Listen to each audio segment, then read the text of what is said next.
Cooper अपने bag pack कर रहा है और रात में चुपचाप घर से निकल जाता है। उसकी माँ का कॉल आता है लेकिन वह नहीं उठाता। वह फ्लाइट में चढ़ता है और एक छोटी सी डरी हुई बच्ची को सांत्वना देने की कोशिश करता है। एक फास्ट फॉरवर्ड में दिखाया जाता है कि वह दुनिया भर में घूम रहा है। लंदन में सफर के दौरान उसकी मुलाकात सोनिया से होती है, जो एक टेक्नोलॉजी जर्नलिस्ट है। वह उसे बताता है कि वह पहले ही सिडनी, थाईलैंड, भारत, रोम और पूरे यूरोप की यात्रा कर चुका है। वह उसे एक निशान दिखाता है जो उसे स्पेन में बैलों के साथ दौड़ते हुए लगा था। लंदन उसका ट्रिप का आखिरी पड़ाव है। अगले हफ्ते वह घर लौटने वाला है। वे दोनों एक साथ रात बिताते हैं। सुबह उसकी माँ का फिर से कॉल आता है लेकिन वह फिर नहीं उठाता। सोनिया नाश्ता बना रही होती है और कूपर उसके गेम्स देख रहा होता है। माँ का फिर कॉल आता है जिसे वह फिर से अनदेखा कर देता है। सोनिया उसे कहती है कि उसे अपनी माँ से बात कर लेनी चाहिए।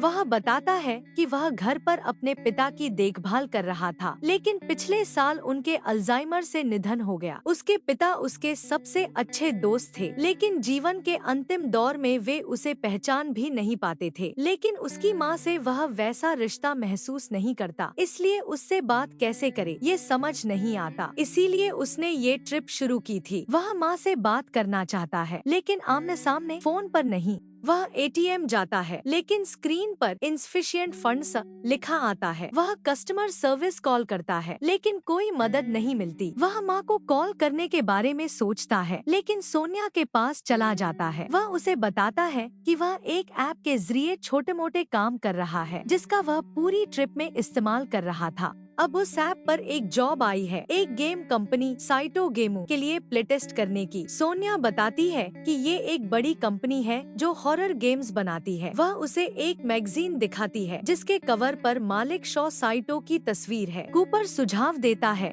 कि वह शॉ से मिलने पर सोनिया के लिए एक इंटरव्यू अरेंज करवा सकता है, लेकिन सोनिया कहती है कि उसे इंटरव्यू नहीं, सिर्फ कंपनी के अंदर की कोई फोटो चाहिए क्योंकि ये कंपनी बहुत गुप्त होती है। वह मान जाता है। अगले दिन कूपर कंपनी के बिल्डिंग पहुंचता है और केटी से मिलता है। वह देखता है कि बहुत से डेवलपर्स अलग अलग टेक्नोलॉजी पर काम कर रहे हैं। केटी उससे उसका फोन और कोई भी ऐसी चीज मांगती है जिससे वह कुछ भेज या रिसीव कर सके। वह अपना फोन उसे देता है और वह उसे बंद कर देती है। फिर वह उसे एक non disclosure agreement (NDA) sign करने को देती है और बताती है कि एक छोटी सी प्रक्रिया होगी। पेपर में एक पेज गायब होता है जिसे ठीक करने के लिए वह बाहर जाती है। उसके जाते ही कूपर चुपके से अपना फोन उठाकर एक फोटो लेता है और सोनिया को भेज देता है। केटी वापस आती है सही कागज लेकर। वह बताती है कि यह एक AR augmented reality game project है। वह कूपर के सिर के पीछे एक छोटा सा मशरूम जैसा डिवाइस इंजेक्ट कर देती है। फिर वह उसके सामने काले गोल पेपर रखती है और समय नोट करती है। शाम के 5:38 बजे। जैसे ही वह प्रक्रिया शुरू करती है, कूपर की माँ का कॉल आ जाता है जिससे वह चौंक जाती है क्योंकि उसने फोन बंद कर दिया था। प्रक्रिया पूरी होती है। अब वह कूपर को उन टारगेट्स को देखने को कहती है।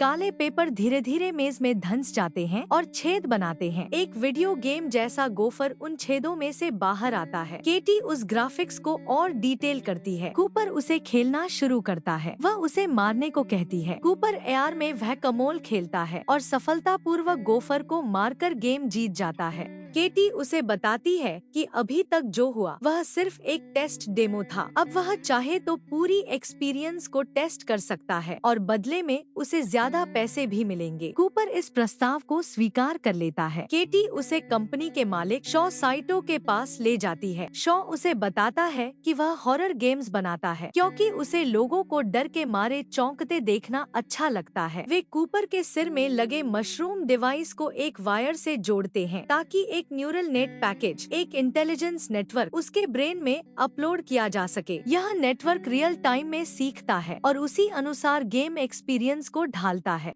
यह डिवाइस कूपर की ब्रेन एक्टिविटी को मॉनिटर करेगा, यह समझने के लिए कि उसे डराने का सबसे असरदार तरीका क्या है और फिर उसी के अनुसार उसके अनुभव को बदलता रहेगा। केटी समय नोट करती है। शाम के 6:17 बजे। वह उससे कहती है कि अपलोड पूरा होने के बाद धीरे से खड़ा हो जाए। इसके बाद वे उसे हालेक शैडो नामक हॉरर गेम के एक घर की हूबहू प्रतिकृति में ले जाते हैं। उसे बस उस घर में अकेले रहना है जब तक कि वह डर के मारे खुद बाहर न आना चाहे। केटी उसे एक ईयरपीस देती है जिससे वह उससे बातचीत कर सके। वह कहती है कि जो भी कूपर देखेगा वह शारीरिक रूप से उसे नुकसान नहीं पहुंचा सकता। वह कूपर से एक सेफ वर्ड पूछती है ताकि अगर डर बहुत बढ़ जाए तो वे उसे तुरंत बाहर निकाल सकें। कूपर कहता है स्टॉप। फिर केटी वहाँ से चली जाती है। कूपर घर के अंदर घूम रहा होता है। वह फायरप्लेस में आग जलाता है और कुछ नॉन अल्कोहलिक वाइन पीता है, लेकिन उसे बोरियत महसूस होने लगती है क्योंकि उसके पास न तो फोन है और न ही टीवी।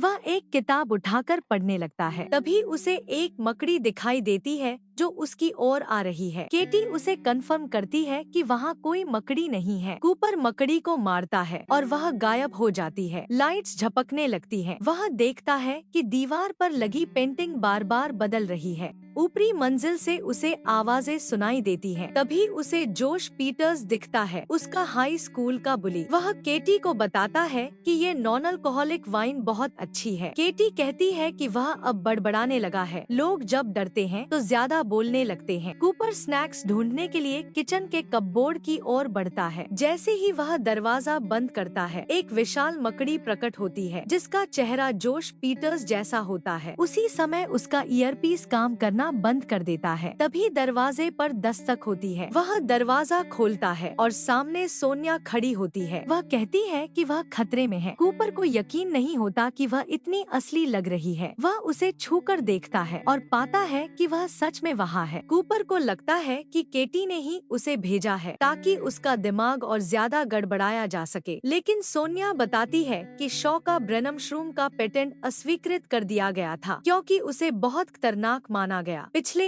1 साल में 5 लोग लापता हो चुके हैं, सभी पर्यटक, और सभी उसी और जॉब्स ऐप के जरिए आए थे। वह उसे वहाँ से निकलने को कहती है। कूपर पूछता है कि वह उसे ढूंढकर यहाँ तक कैसे आई। वह बताती है कि उसने गेम कंपनी का पता निकाला और फिर उसके फोन की जीपीएस लोकेशन को ट्रैक किया। कूपर हैरान होता है, कहता है कि उसका फोन तो 1 मील दूर कंपनी की बिल्डिंग में पड़ा है। तभी सोनिया चाकू निकालती है और बताती है कि उसके पैसे इसलिए खत्म हुए क्योंकि उसने उसके कार्ड्स क्लोन कर लिए थे जब वह सो रहा था। उसी ने उसकी नजर इस जॉब पर भी डाली थी। कूपर पीछे मुड़ता है वहाँ से भागने के लिए, लेकिन तभी वही मकड़ी दिखाई देती है और उसके सीने में छुरा घोंप देती है। सोनिया उसे पकड़ती है और मारने की कोशिश करती है। कूपर उसे दूर फेंकता है। वह फिर से उस पर झपटती है और चाकू से वार करती है। उसे सोनिया का चेहरा दिखता है जो अब एक लाल खोपड़ी में बदलता जा रहा है। कूपर उसी चाकू से जिससे सोनिया ने उसे मारा था उस लाल खोपड़ी को भेद देता है।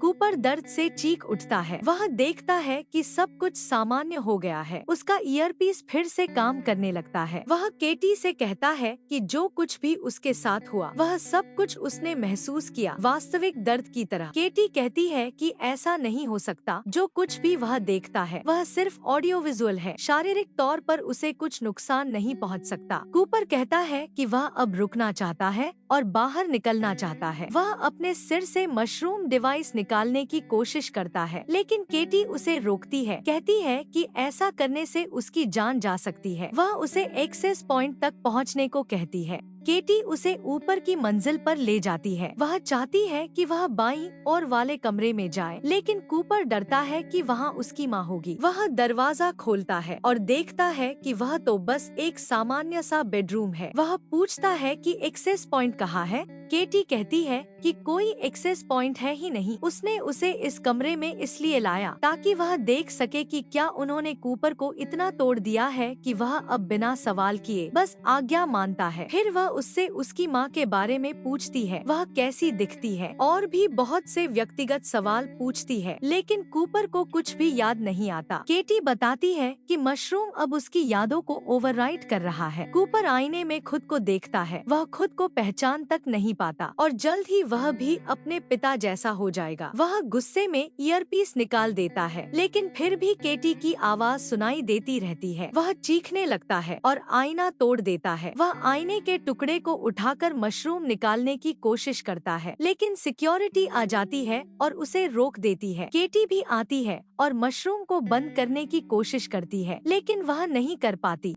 वह शॉ को बताती है कि वह इसे बंद नहीं कर पा रही है। कूपर घर जाना चाहता है। केटी कहती है कि मशरूम की जड़ें टेंड्रिल्स उसकी पूरी नसों में फैल चुकी हैं, इतनी गहराई तक जितनी अनुमति नहीं थी। अब यह उसके पूरे मस्तिष्क पर कब्जा कर चुका है। न वह इसे रोक सकती है न निकाल सकती है। कूपर अब सब कुछ भूल चुका है। शॉ साइटो गेम टीम की तरफ से उससे माफी मांगता है। वह अपनी सिक्योरिटी टीम से कहता है कि कूपर को बाकी टेस्ट सब्जेक्ट्स के पास भेज दिया जाए। कूपर चिल्लाता रहता है, स्टॉप। अचानक वह कमरे में जागता है शॉ के सामने और पता चलता है कि ये सब एक वीआर एक्सपीरियंस था। केटी बताती है कि ये सब सिर्फ 1 सेकंड ही चला था। वह कहती है कि या तो कूपर बहुत ज्यादा संवेदनशील था या फिर उनका सॉफ्टवेयर बहुत ज्यादा शक्तिशाली बन गया है, जो 0 से 18,000 तक सिर्फ 5 मिलीसेकंड में पहुंच गया। शॉ उससे माफी मांगता है, कहता है कि एक्सपीरियंस इतना तीव्र नहीं होना चाहिए था। फिर कूपर न्यूयॉर्क जाने के लिए फ्लाइट में बैठता है। वह अपने घर पहुंचता है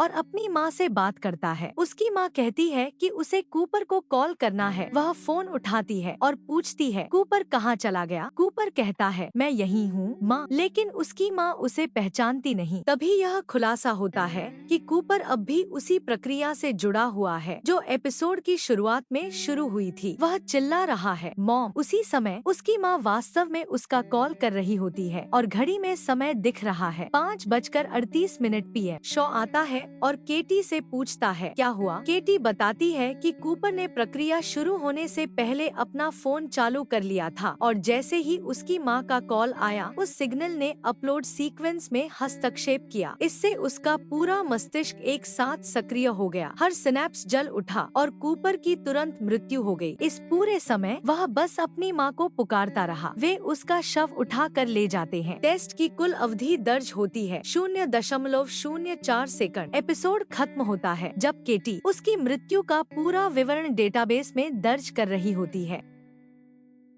चैनल को लाइक और सब्सक्राइब करना ना भूले।